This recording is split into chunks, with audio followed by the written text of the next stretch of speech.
그럼 광복절이 뭐예요? 빛을 회복했다. 잊어버렸던 빛을 다시 찾았다. 그래서 광복절이에요. 이거 생각해 보셨어요? 아셨어요? 그냥 광복절이라고만 생각했지 깊이 생각하지 않았잖아요. 잃어버렸던 주권을 다시 찾았다는 것을 우리 역사는 빛을 회복했다, 빛을 찾았다라고 기리고 있는 것입니다. 어둠에 갇혀있던 나라와 백성이 새로운 소망의 빛, 새로운 희망의 빛을 다시 찾았다, 다시 회복했다라는 것이죠. 그런데 참 우리가 이 역사적인 일이기 때문에 기억하고 우리가 새겨야 될 내용들을 다시 한번 생각해 볼 필요가 있습니다. 우리가 일본의 식민지로 있던 35년, 1910년도에 합방이 되어지고 45년 해방되기까지 35년 동안 일본의 식민지 아래 있을 때에 그 시대는 주권을 빼앗긴 암흑의 시대. 근데 그 당시에 많은 사람들이 주권을 빼앗아간 어둠의 세력의 편에 서서 부귀영화를 누린 사람들이 많아요. 그런데 그 당시에는 그것에 대해서 말하지 못했는데 역사는 이제 와서 그들에 대해서, 그 세력들에 대해서 친일파 세력이다 이렇게 규정하면서 그들을 비난하고 있습니다. 그들의 선택은 잘못된 선택이었다는 것을 역사가 말하고 있는 것입니다. 그런데 우리가 다시 그 시대로 돌아가 보면 그들의 선택에 대해서, 그들은 그 선택을 한 사람들은 나라가 빛을 잃고 광복, 다시 빛을 회복한다는 것은 이건 비현실적이다, 이거는 불가능한 일이다 라고 판단한 사람들입니다. 그래서 결국은 어둠의 편에 선 것이 맞는 선택이고 시대적인 선택이었다라는 것을 현명하게 판단했다, 현명한 판단이다 이렇게 생각한 사람들이었다는 거예요. 그런데요, 같은 시대를 살아가던 동시대 사람들 중에서 이 나라가 어둠에 갇혀서 한 줄기 빛의 소망도 찾기 어려운 그런 현실과 상황에서도 포기하지 않고 광복, 빛의 회복을 위해서, 나라의 독립을 위해서 자신의 인생과 생명을 아낌없이 헌신한 그 시대의 남은 자와 같은 분들이 있었다. 그 당시에 그들을 인정하지 않았습니다. 그들은 죄인 취급을 받았습니다. 일본 순사들은 그들을 찾아내고 그들을 가두고 그들을 고문하기에 바빴습니다. 하지만 역사는 이제 와서 그들을 독립투사라고 부르면서 그들의 선택과 그들의 삶에 대한 존경과 예우를 우리가 하고 있는 것입니다. 이거는 역사가 하고 있는 것입니다.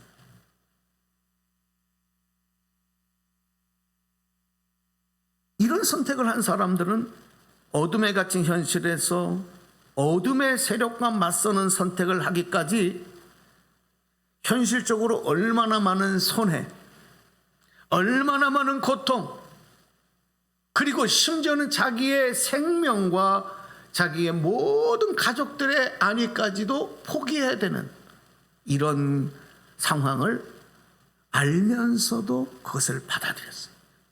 얼마나 어려운 선택이겠습니까? 그들은 우리하고 다른 사람들이었습니까? 아닙니다. 왜 그런 선택을 했을까요? 이것이 바로 역사와 민족과 그리고 선조와 후손들에게 옳은 일이다, 이 확신 때문에, 이 선택이 옳은 선택이었다라는 확신 때문이었던 것입니다. 그런데 또 우리 역사를 보면 참으로 부끄럽고 안타까운 것이 해방 후에, 해방을 맞은 후에 우리나라의 정치와 사회 현실은 어떻습니까? 이 어둠의 편에 섰던 친일파 세력들에게 더 많은 기회를 주게 되고 그들은 사회 기득권을 독차지하게 되는 이런 상황이 벌어질 수밖에 없었습니다.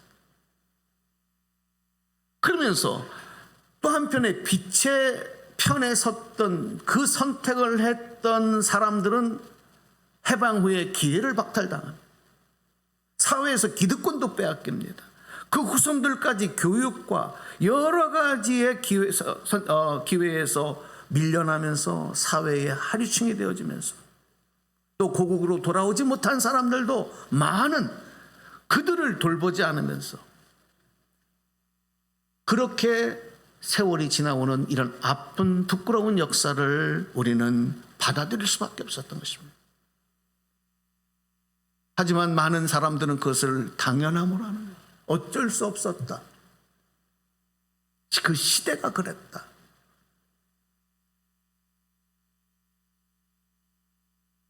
광복절 81주년을 우리가 지나면서 이제 우리 대한민국은, 오늘의 대한민국은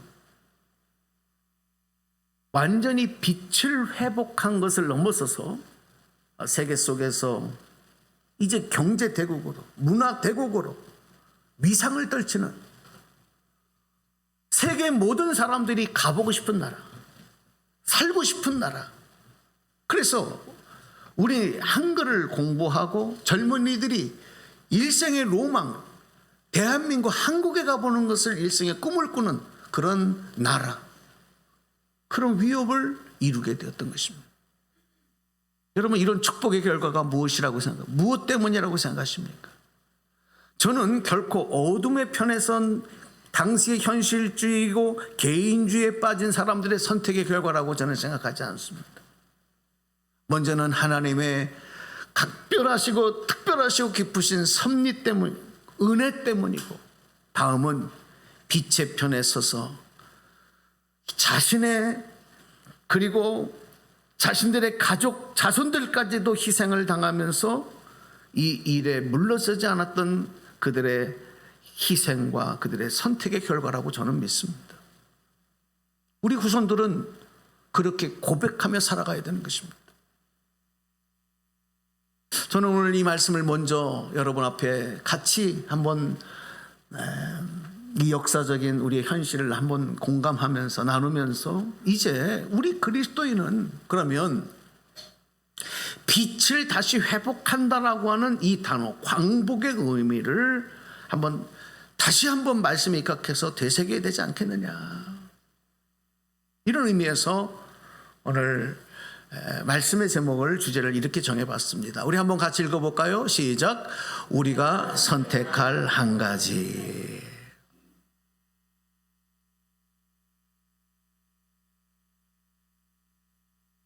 지금 우리 세상은 어둠의 세력과 빛의 세력 간의 싸움이 그 어느 때보다도 치열하게 일어나고 있는 현실을 우리가 살아가고 있는 것입니다. 이때에 우리 그리스도인들은 항상 질문해야 됩니다. 하나님의 뜻은 어디에 있느냐? 하나님의 뜻은 어디에 있지? 여기에 귀 기울이고 그것을 깨닫기 위해서 우리는 힘써야 되는 거예요. 여기에 태만하면 안 됩니다. 여러분, 전쟁터에서 군인들이 멍하고 있으면, 긴장하고 사주 경계를 하지 아니하고 완전 무장하지 아니하고 넋 빠져서 멍하고 있는 군인은 어떻게 되겠습니까? 정신을 차리고 눈을 부라리고 완전 무장을 하고, 그리고 그 전쟁에 임해야 되지 않겠습니까? 오늘 이 시대의 영적 상태가 그런 거예요. 어둠의 세력과 빛의 세력 간의 강렬한 일들이 지금 일어나고 있기 때문에 그렇습니다. 이것이 정치적으로, 경제적으로, 문화적으로, 사회적으로 일어나고 있는 현실인 것입니다. 우리 그리스도인들은 어떤 사람들입니까? 어둠에 묻힌 세상에 빛으로 오신 예수님을 통해서, 빛으로 오신 예수님을 통해서 새 생명을 얻은 사람, 바로 그리스도인입니다. 그리고 성경은 오늘 우리에게 한번 따라서 복창해 주십시오. 빛의 자녀로 살아라.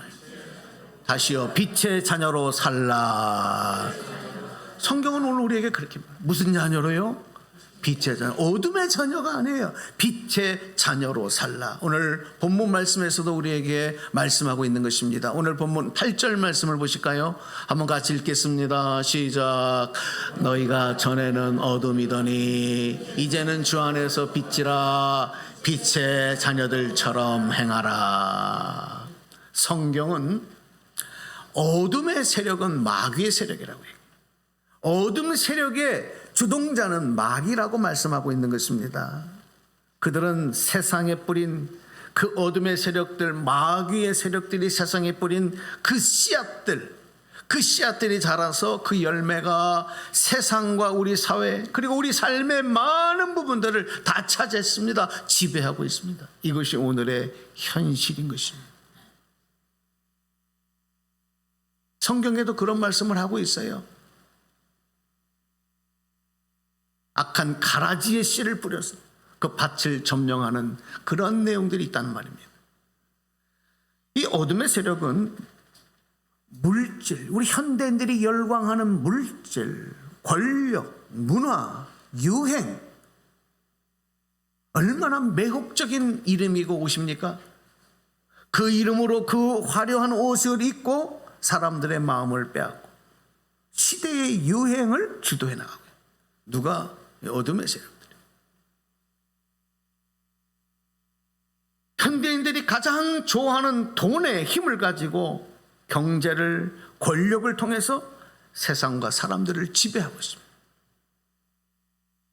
여러분, 세계 그 어떤 나라도 정권을 잡고 권력을 잡기 위해서는 돈이 없으면 안 돼요. 돈의 힘이에요. 미국도 마찬가지. 저 트럼프도 돈 때문에, 돈으로, 여러분, 돈이 없으면 미국, 우리나라, 어느 나라도 마찬가지예요. 권력을 잡을 수 없어요. 그러니까 결국은 돈이 세상을 지배하는 거예요. 그리고 그것이 주어진 권력이 세상을 지배한단 말입니다. 악한 어둠의 세력들은 그래서 돈과 권력을 사용합니다. 그러다 보니까 이런 어둠의 세상, 어둠에 묻힌 세상에 살아가는 우리 현대인들은 내가 어둠의 편에 서서 살아가는 것에 대해서 양심의 가책이 없어요. 너무 당연한 일인 거예요. 그 일에 대해서 죄의식도 갖지 않습니다. 매우 자연스럽고 당연한 일이 되어버리고 말았습니다.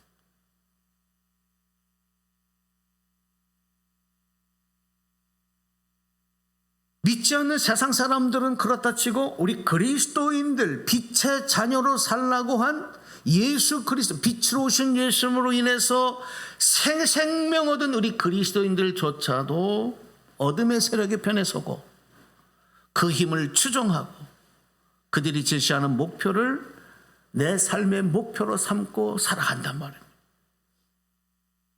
거기에 인생의 가치를 두고 살아가는 성도들이 얼마나 많습니까? 그런데 그것이 너무나도 자연스럽고 너무나도 당연한 일이 되어버린 것입니다. 이상하지 않은 일이 되어버린 것입니다.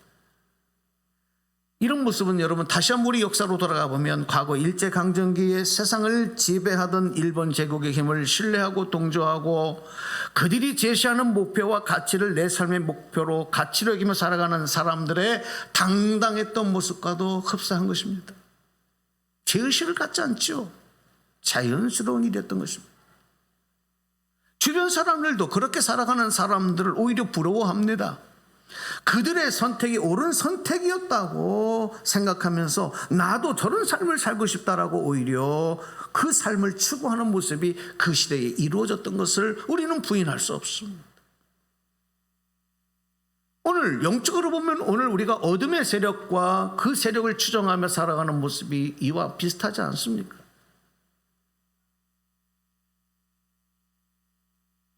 시대가 이렇게 흘러가고 있으니까 사회는 이런 세력들의 힘에 의하여 지배되고 있고 그 영향력 아래 있다 보니까 사람들은 이제 그것을 어둠으로 느끼지 않습니다.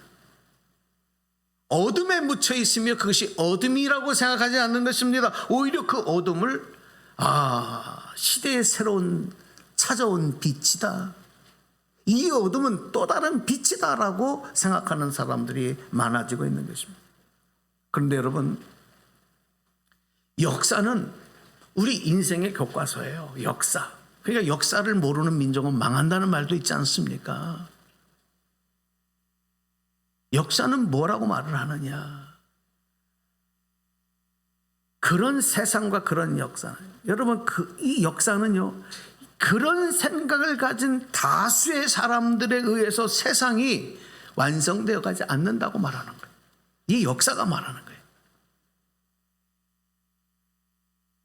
오히려 어둠 속에서 진정한 빛이 무엇인지 찾으려고 하는, 그 빛을 포기하지 않으려고 몸부림치는 사람들, 그 빛으로 작은 힘이고 작은 영향력인 이 작은 빛으로 저 강력한 어둠을 물리칠 수, 그 세력을 물러나게 할 수 있다라고 하는 소망을 가지고 이 빛의 회복을 위해서 자기의 생명, 자기의 모든 것을 다 희생하며 거기에 타협하지 아니하고 그 길을 간 이 소수의 사람들의 선택을 통해서 세상과 역사는 이 빛의 방향으로 여기까지 온 것입니다.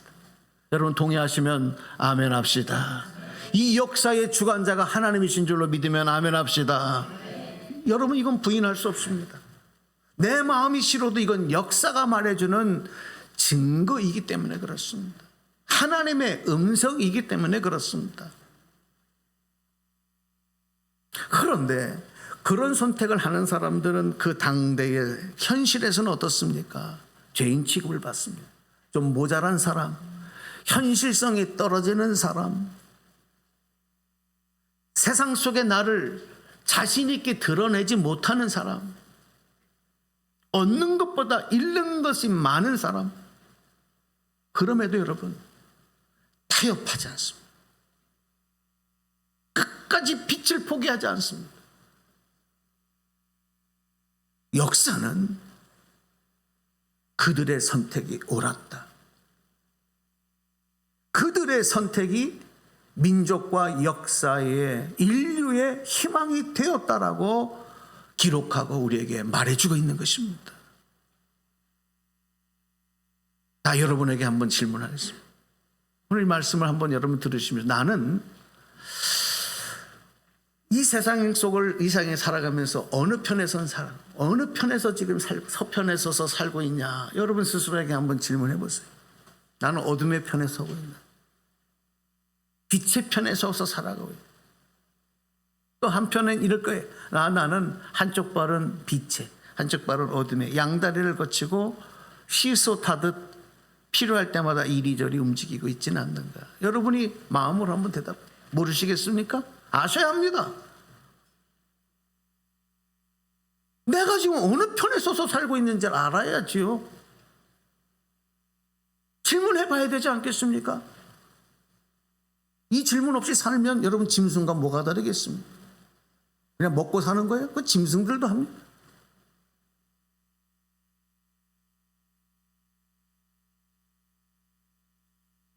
구약 성경에 보면 하나님께서 이스라엘 12지파 중에서 레위인을 구별하신 그것에 대해서 기록하고 설명하는 말씀을 볼 수 있습니다. 여러분 구별하시다, 선택하신다라고 하는 건 철저한 완전한 하나님의 주권이죠. 하나님 편에서 하시는 일이에요. 그럼에도 불구하고 성경은 레위인을 선택하시고 구별하신 것에 대한 그 이유에 대해서 구체적으로 기록하고 우리에게 말씀하고 있다는 거예요. 하나님이 선택하시고 구별하시면 그건 되는 거예요. 하나님이 주권이니까. 그런데도 왜 내가 이들을 선택했느냐, 이걸 설명해 주시는 거예요. 그 내용이 뭔지 아십니까? 출애굽 사건으로 돌아가서 출애굽 이후에 이스라엘 백성들이 광야 생활을 할 때에 모세가 시내산에서 하나님 말씀을 받으려고 올라갈 때 그때 백성들이 땅에서 40일 동안 모세가 내려오지 않으니까 어떠냐? 자신들이 가지고 나왔던 그 무치를 모아서 금송아지를 만들어요. 애굽에서 섬기던 우상 중에 하나를 만든 거예요. 그리고 그것을 숭배하고 열광하고 있었습니다. 이스라엘 모든 지파 사람들이 아론과 함께 그것을 지지하고 그 선택이 옳았다라는 것에 동조하고 있었습니다. 거기서 희망을 찾았습니다. 거기에 열심을 내었습니다. 심지어 자기의 재산, 자기의 금부지까지 거기에 다 갖다 바쳤습니다. 그런데 여러분, 그 중에서 레위인은 그 일에 동조하지 않습니다.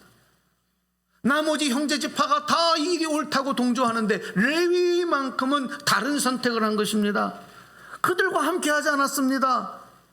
그것이 하나님을 기쁘시게 하는 일이라고 그들은 타협하지 않고 그것이 옳은, 이 일에 동조하지 않는 이 선택이 옳은 것이라고 끝까지 그것을 지켜냈던 것입니다. 그들은 어둠의 편, 죄악의 편이 아닌 하나님의 편에 끝까지 서려고 했던 것이죠. 결국 이 일을 통해서 진노하신 하나님이 그 일에 동조한 백성들을 심판하실 때 모세를 통해서 하나님의 편에 섰던 이 레위인을 통해서 죄의 편에 섰던 사람들을 심판하고 처형하는 일을 감당하게 하신 거예요. 이게 여러분 말씀의 구약성경에 그대로 기록이 되고 있습니다. 왜 내가 레위인들을 선택했느냐? 하나님께서는 이런 위대한 선택을 하는 레위인을 구별해내셨습니다. 다른 지파와 구별해내셨습니다. 그리고 그 후손, 레위인의 후손이 되는 레위 지파를 통해서 어떤 일을 맡기십니까? 하나님의 거룩한 일, 성막을 운반하고 성막을 짓고 또 성막 안에서 일하는 일들을 감당하는 거룩한 목적과 거룩한 일을 하면서 살도록 구별하신 것입니다. 이유는 그들의 위대한 선택 때문이었습니다. 민수기 말씀해 보면 광야에서 하나님이 모세에게 백성들의 수를 조사해라. 인구조사죠. 인구조사를 하게 합니다. 그래서 인구조사를 합니다. 그런데요, 참 여기서 보면요, 하나님이 뭐라고 말씀하냐면 인구조사를 하는데 레위 지파의 수는 그 안에 넣지 마라. 이게 여러분 무슨 의미겠어요? 네? 인구조사를 하는데 이게 무슨 말인지 아세요? 대한민국 인구조사를 하는데 저 용인시에 사는 사람들은 대한민국시에 넣지 마. 이거하고 똑같은 거 말이 안 되잖아요. 근데 하나님 무슨 뜻인지 레위 지파는 그 수에 넣지 마. 그럼 레위 지파를 빼고 인구조사를 해봤더니 이스라엘 장정 나머지 지파, 나머지 사람들의 그 장정만 60만 3,550명이었더라. 성경은 이렇게 기록하는 거예요. 60만 3,500. 여기에 레위 지파는 들어가지 않았어요. 왜 인구조사에 레위 지파 사람들은 넣지 말라고 했을까요? 이들을 하나님은 특별하게 다른 의미로 세상 가운데서 살아가는 이들이 아닌 이들은 거룩한 반열에 오른 자들로 하나님이 따로 이미 구별해 놓으셨기 때문에 그 수에 넣지 않는 거예요. 여러분, 이렇게 일하신 하나님의 뜻을 우리는 이해할 수 있어야 돼요. 이 광야 시대에는요, 성막 위에 낮에는 구름 기둥이 있었습니다. 그리고 밤에는 불 기둥이 쫙 올라와 있었어요. 그래서 이 구름 기둥이 성막에서 떠오르면 백성들은 야, 이 하나님께서 이제 우리에게 앞으로 진격하라, 진행하라는 뜻이구나, 이렇게 그 뜻으로 명령하는 것으로 알고 자신들이 치고 있었던 장막을 다 거두고 진을 철수하면서 앞으로 진격을 했던 거예요. 그 사인이 뭐냐면 성막 위에 구름 기둥이 떠오르면,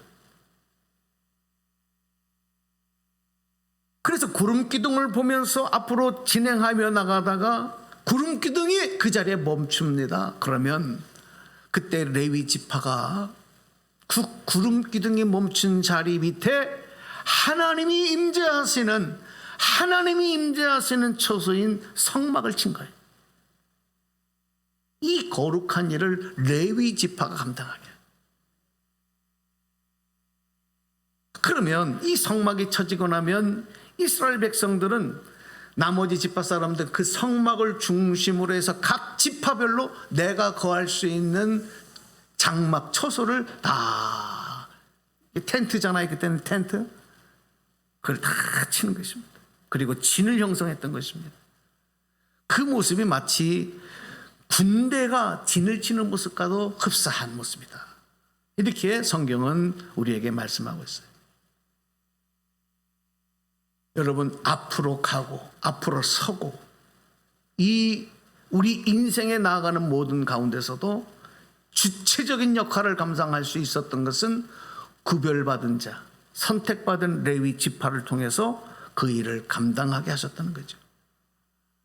사랑하는 여러분, 우리가 인생을 살아가다 보면 때때로 무엇을 선택해야 할까, 무엇을 해야 할까 고민하며 갈등 속에 헤매며 방황하면서 중심을 잃을 때가 많습니다.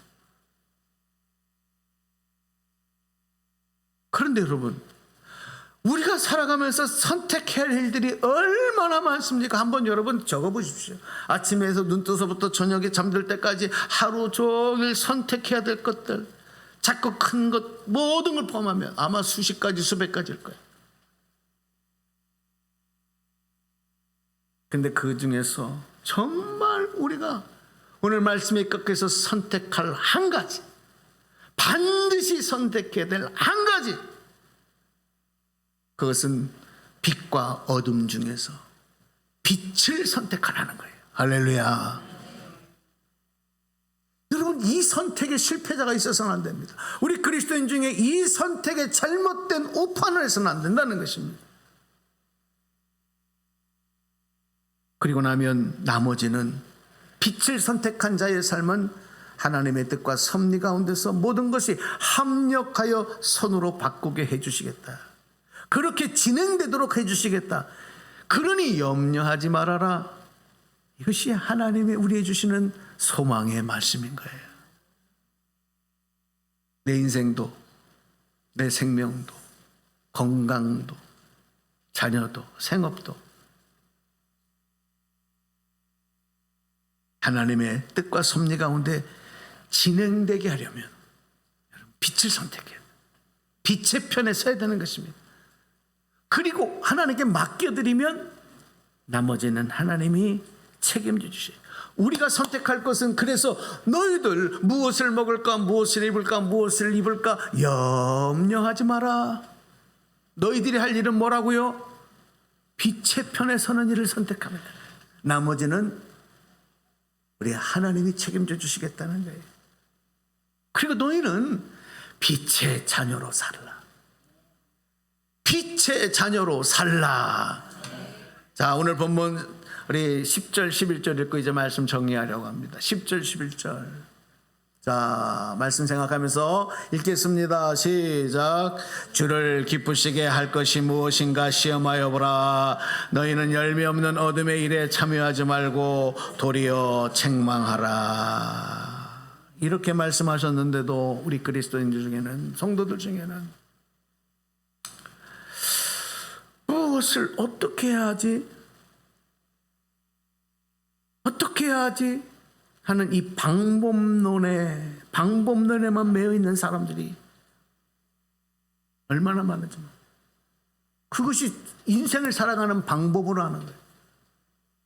인생을 살아가는 길로 하는 거예요. 하나님이 나를 선택하셨고 나는 빛을 선택한 빛의 자녀라는 사실을 잃고 그 상황과 현실에 나는 또 무엇을 어떻게 해야지? 또 다시 방법론에 매여버려요.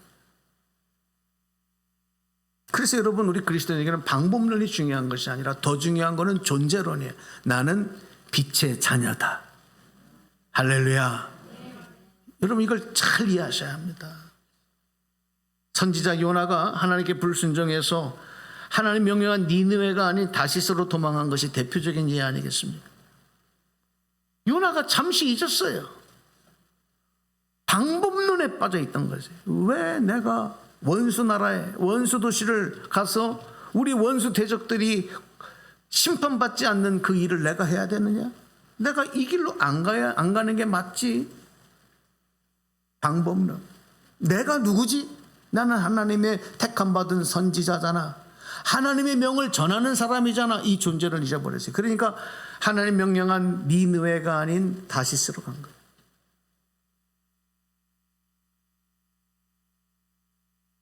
우리가 세상에서 문제 해결의 방법과 그것을 위해서 자신의 선택에만 집중할 때가 얼마나 많습니까? 머리를 쥐어짜면서 무엇이 좀 더 나에게 유익한 것인지를 날마다 고민하며 살아가는 사람들 얼마나 많습니까? 계산기를 두드리고 경쟁에서 이겨보려고 하고, 그런데 그것이 하나님의 주권의 영역이라고 하는 것을 잃어버린 거예요. 깨닫지 못하는 거예요. 그래서 결국은 불순종이라는 선택을 해버리는 것입니다. 그게 죄라는 것도 몰라요. 하나님께서는 요나를 고통스러운 어둠으로 다시 집어넣으셔요. 그게 뭡니까? 풍랑이고 그것이 물고기 뱃속 아니겠습니까? 이것이 어둠인 줄을 모르니까 어둠으로 다시 넣는 거예요. 그 어둠 속에서 고통당하는 동안에 요나가 깨닫는 거죠. 무엇을 깨닫게 하시냐? 한 가지입니다. 무엇을 깨달았느냐? 내가 빛의 자녀라는 거예요. 내가 하나님의 사람이라는 걸 깨닫는 거예요. 이거를 깨닫지 못하니 어둠 속에서, 풍랑 속에서, 물고기 뱃속에서 고통당하면서도 비명만 지르며 살아가는 거예요. 세상은 하나님의 뜻과 섭리대로 움직이고 있다는 것을 우리는 절대 신뢰해야 합니다. 하나님의 자녀는 어떤 상황에서도 어둠의 편에 서면 안 되고 빛의 편에 서야 된다는 것을 하나님은 우리에게 촉구하시는 것입니다. 오늘 말씀 마치겠습니다. 오늘 우리 눈앞에 일어나고 벌어지고 있는 수많은 일들, 상황들, 형편들 모두가 하나님의 계획과 섭리 안에 있습니다. 진행되고 있는 것입니다. 때로는 내 마음에 맞을 수도 있고 내 마음과 틀릴 때도 있습니다. 그러나 합력하여 선을 이루시는 하나님은 결국은 모든 것을 선으로 바꾸실 것입니다. 그러므로 여러분, 내가 선택해야 될 것은 무엇인가? 오늘 말씀에 입각해서 어둠의 편에 서지 마십시오. 여기에서 좀 더 콩고물이 많아도, 이곳에서 나에게 좀 더 나를 인정해줘도, 이곳에 더 많은 나의 기쁨과 행복이 있는 것처럼 향기를 품어도 우리는 그곳으로 눈을 돌리고 그곳에 서면 안 되는 것입니다. 당장에 힘들고 어렵고 손해가 나고 고통스러워도, 희망이 없는 것 같아도 나는 하나님의 자녀다. 그러고 나는 빛의 편에 서야 되는 것이다. 그 다수가 아닌 그 소수의 한 사람이 저와 여러분 되시기를 주님의 이름으로 축원합니다. 역사를 주관하신 하나님은 우리의 그런 선택을 우리의 후손들을 통해서, 우리 자손들을 통해서, 우리 부모님이, 우리 할아버지, 우리 할머니가 정말 옳은 선택을 하셨구나, 믿음의 선택을 한 그 삶을 존경하며 그 삶을 따라서 복을 누리며 살 것입니다. 이것이 역사의 하나님의 말씀 속에서 증언하는 내용인 것입니다. 오늘 모두가 다 빛의 자녀로 살면서 세상에 빛의 영광을 드러나는 여러분 하나님의 자녀들 다 되시길 주님의 이름으로 축원합니다. 축원합니다. 자, 우리